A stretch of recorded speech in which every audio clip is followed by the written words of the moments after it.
En 2018, a eu lieu une bataille historique entre les exorcistes et le roi des fléaux Ryomen Sukuna. Suite à un terrible affrontement, le plus fort des exorcistes de l'époque, Gojo Satoru, a perdu la vie. Ses élèves ont alors pris le relais dans la bataille. Grâce aux efforts de chacun, et surtout grâce à ceux de Yuji Itadori, le roi des fléaux, Ryomen Sukuna, a été vaincu pour la première fois. La société a ensuite repris son cours. Mais 68 ans plus tard, une nouvelle menace semble faire son apparition. Des extraterrestres arrivent sur Terre avec l'objectif d'y être accueillis en tant que réfugiés. Ces aliens possèdent des pouvoirs similaires à ceux des exorcistes. Une nouvelle génération a vu le jour, mais seront-ils capables de faire face à cette nouvelle menace? Parlons un peu de Jujutsu Kaisen 3 Modulo. Salut la team, j'espère que vous allez bien. On se retrouve aujourd'hui pour une nouvelle vidéo à propos de Jujutsu Kaisen. Ah, ça m'avait manqué de dire ça les gars. Les prières ont été entendues. L'eau est de retour les gars. On a une suite à Jujutsu Kaisen. Je suis trop content de vous retrouver pour parler d'exorcisme. Vraiment, ça me régale. Modulo semble extrêmement prometteur. Et pour tout vous dire, j'ai l'impression que Gege sait exactement ce qu'il fait. Il semble mettre en place une intrigue qui répondra à tous les mystères non résolus dans l'histoire de Jujutsu Kaisen. En plus, on a la saison 3 qui arrive en janvier. Non les gars, on va trop bien manger. Dans cette vidéo, je vais tout vous expliquer sur cette suite de Jujutsu Kaisen. Qui sont exactement les nouveaux protagonistes? Où se trouvent Yuji, Megumi ou encore Nobara? Est-ce que les origines de Sukuna vont nous être révélées dans cette suite? Et enfin, qui sont exactement ces extraterrestres qui semblent avoir une grande puissance et une grande place dans l'histoire? Eh bien, c'est à ces questions que nous allons répondre dans cette vidéo. Comme d'habitude, je vous invite à liker, à vous abonner et à activer la cloche de notification pour ne louper aucune vidéo du très lourd arrive. Commentez un max si vous voulez que je décrypte Modulo de manière hebdomadaire. Et venez aussi sur Twitch, je live tous les dimanches à partir de 19 h pour jouer à Valorant. Sans plus attendre, rentrons dans le vif du sujet. Et vous en faites pas, je vous remets l'intro, sinon je sais que vous allez venir chez moi me pull up.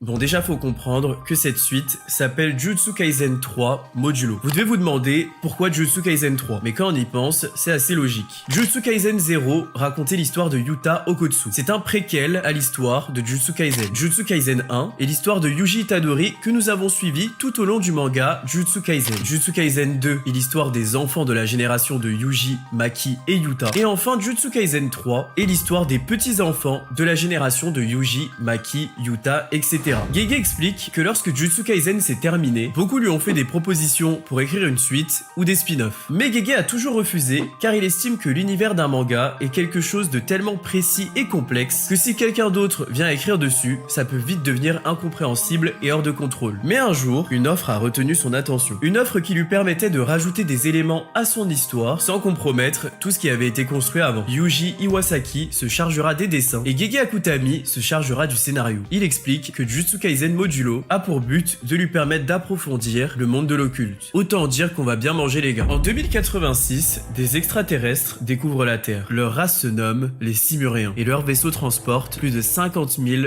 de leurs semblables. Ils cherchent l'asile sur Terre. Ils voulaient atterrir aux États-Unis car ils pensaient que le pays le plus puissant sur Terre était les USA. Seulement, ils réalisent à leur arrivée que le pays disposant de tous les pouvoirs diplomatiques est en fait le Japon. Le Japon possède le plus grand nombre d'exorcistes. D'ailleurs, les Simuriens découvrent l'existence des exorcistes qui seraient des individus possédant le même type de pouvoir qu'eux, c'est-à-dire des individus pouvant manipuler l'énergie occulte. Après le combat contre Sukuna, Yuta et Maki se sont mariés. Ils ont des enfants qui ont eu des enfants. On ne sait pas si Yuji, Megumi ou encore Nobara ont eu des enfants, mais les petits-enfants de Yuta et Maki sont les protagonistes de cette suite Modulo. Suite à cette introduction, le chapitre nous ramène quelques années plus tôt, en 2076. Le chapitre nous présente Yuta Okkotsu avec sa petite fille Yuka. Il semble semble être très proche. Et sa petite fille semble particulièrement heureuse, parce qu'on comprend bien que le rêve de Gojo Satoru a fini par se réaliser. Une nouvelle société d'exorcistes a vu le jour. Désormais, même les exorcistes puissants, issus de grandes familles, ne sont pas seuls. Ils ne subissent plus d'abus ou de traumatismes. On les laisse s'épanouir comme des êtres libres. Yuka est à la jonction entre le clan Gojo et le clan Zenin, n'oubliez pas. Yuka est la petite fille de Yuta Okotsu, le cousin de Gojo, qui est devenu le chef du clan Gojo. Et c'est aussi la petite fille de Maki Zenin, nièce de l'ancien chef du clan Zenin. C'est un sang d'exception qui coule dans les veines de cette petite. Mais les erreurs du passé ne semblent pas se répéter. Yuta a donc pu passer de nombreux moments heureux avec sa petite fille. Elle est téméraire comme sa grand-mère. Yuta décide alors de lui confier son trésor, la bague de Rika. C'est une information que nous avons depuis le chapitre 71.1. Ce chapitre se déroule 6 ans avant l'histoire de Modulo. Et on peut voir que Yuka possède bel et bien la bague de Rika. Yuta voulait que la bague protège Yuka d'ici le temps qu'elle devienne une exorciste. En 2080, alors que Yuka est âgée de 10 ans, Yuta Okotsu perd la vie. Sortez les mouchoirs les gars. Yuta est devenu de plus en plus faible après la mort de Maki quelques temps plus tôt. Il est mort de vieillesse et d'épuisement. Mais ne soyez pas triste, en vrai la team. Yuta a eu une belle vie. Je trouve ça magnifique que Yuta parte rejoindre Maki. Il faut dire que Maki est celle qui a motivé Yuta à combattre dès le début de Jujutsu Kaisen. C'est pour elle en grande partie qu'il a libéré son potentiel. Savoir que sans Maki, son énergie s'est juste vidée petit à petit, eh bien je trouve ça poétique. Yuta, l'exorciste qui possédait le plus d'énergie occulte dans l'histoire de Jujutsu Kaisen, avait en fait une source. Et cette source n'était autre que Maki Zenin. Sans elle, son énergie a fini par s'épuiser et il est mort. Yuka promet alors à Yuta de devenir aussi forte que lui. J'aime le parallèle avec Jujutsu Kaisen les amis. Yuji perdait son grand-père dans le premier épisode et aujourd'hui c'est Yuka qui perd le sien dans le premier chapitre de Modulo. Suite à la mort de Yuta, la mère de Yuka demande à sa fille de lui donner la bague de son grand-père. Elle explique que son frère, Tsurugi, doit être l'héritier de la bague. La mère de Yuka explique que cette bague est enregistrée comme l'héritage de la famille Gojo. Pour elle, Yuka n'est pas digne de la bague. Elle ne devrait pas la posséder. Rappelez-vous qu'en effet, suite à la mort de Satoru, comme je vous l'ai déjà dit, Yuta est devenu le chef du clan Gojo. On ne sait pas si la mère de Yuka est la fille de Yuta et Maki ou si c'est leur belle-fille, mais si vous voulez mon avis, je pense que c'est leur belle-fille. On découvre alors Tsurugi, le petit-fils de Yuta, qui a reçu la bague sans même la vouloir. Yuka est furieuse. Elle décide alors de s'entraîner pour prouver qu'elle est digne de la bague. Dans le même temps, le premier chapitre nous introduit un nouvel antagoniste. Un mystérieux homme demande à un jeune enfant si ce n'est pas choquant pour lui de voir des personnes mourir dans ses jeux vidéo. Le jeune enfant explique que pour lui la mort c'est normal. L'adulte répond alors que si pour lui c'est normal, alors ça ne devrait pas le déranger de finir dans le même état. Vous savez que ce genre de questionnements tiennent vraiment à cœur à Gege. Toute l'histoire de Jujutsu Kaisen repose sur cette interrogation. La valeur de la vie et de la mort. Qu'est-ce que mourir dignement? Voilà la question que Yuji posait tout au long du manga. Yuji est ce personnage qui voyait la valeur de la vie en n'importe qui. Il ressentait de terribles remords lorsqu'il a vu les victimes de Sukuna. Yuji a fini par même donner de la valeur à l'existence de Sukuna, ce qui montre bien la profondeur de sa philosophie. Gege avec ce chapitre remet vraiment ce thème au centre de l'histoire par l'interaction entre ces deux personnages. Nous sommes ensuite ramenés en 2086. Yuka a 16 ans et Tsurugi 17 ans. Ils sont des jeunes exorcistes à l'école d'exorcisme assignés à une mission. Nous apprenons que depuis un certain temps, certains japonais sont kidnappés dans des conditions étranges pour utiliser leur pouvoir comme source d'énergie. À Kyoto, énormément d'enfants sont portés disparus et impossible de mettre la main sur le coupable. Ça ne vous rappelle pas quelque chose? Ne vous en faites pas la team, Doudou est là pour tout vous expliquer. Dans l'histoire originale de Jujutsu Kaisen, Kenjaku avait appris aux autres pays que l'énergie occulte était réelle et que les exorcistes existaient. C'est la raison pour laquelle les États-Unis avaient envoyé 800 soldats pour rejoindre la traque mortelle. Ils ont kidnappé des exorcistes japonais. Ils voulaient utiliser leur pouvoir comme source d'énergie. Et 60 ans plus tard, cette information a fait des Japonais possédant de l'énergie une cible privilégiée pour le trafic et le marché noir. Lors du brief,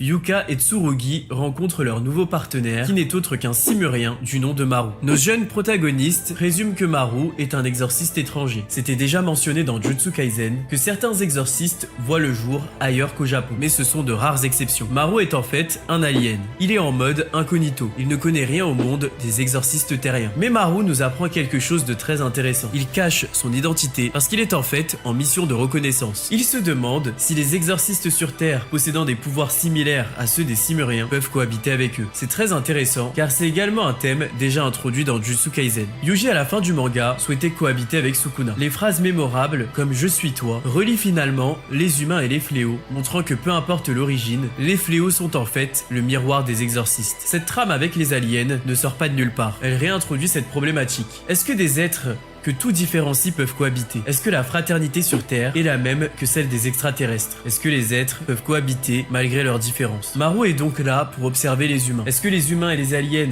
pourront cohabiter ou est-ce qu'une guerre risque d'éclater entre eux? Voici la question posée. La petite fille de Yuta tend directement la main à Maru. Elle lui fait découvrir la nourriture locale, ce qui brise la glace entre les deux. Yuka se confie sur la relation avec son frère. Elle estime qu'elle et son frère sont à peu près au même niveau de puissance. Mais étant donné que Tsurugi est très bosseur, eh bien sa famille considère qu'il est plus puissant. Il mérite d'être le futur héritier du clan et donc de posséder la bague de Yuta. Yuka vit mal cette décision car son frère n'était même pas si proche de leur grand-père Yuta. Elle veut le surpasser pour récupérer son trésor. Suite à cette histoire, Maru propose à Yuka qu'ils élucident ensemble le mystère des enfants disparus. Si Yuka mène à bien cette mission, elle récupérera tout le crédit et elle sera enfin considérée et pourra récupérer sa bague. Yuka accepte et les deux se mettent alors à chercher des indices sur les disparitions. Yuka découvre un chemin qui a été construit par un exorciste afin de pousser ceux qui marchent sans but précis à se diriger vers lui. C'est une technique de barrière particulièrement efficace chez les enfants. Gege nous lâche ensuite une grosse information qui relie directement l'histoire de Modulo à celle de Jujutsu Kaisen. Maru révèle qu'il a un frère jumeau. Ce frère jumeau est celui que nous avons vu au début du chapitre sur les premières pages. Alors que Maru est joyeux, assez souriant et semble extrêmement gentil, son frère semble plus froid. Il le rejette, il le considère inutile et faible. Et c'est là qu'on comprend que Gege est en train de cook une dinguerie. C'est un direct parallèle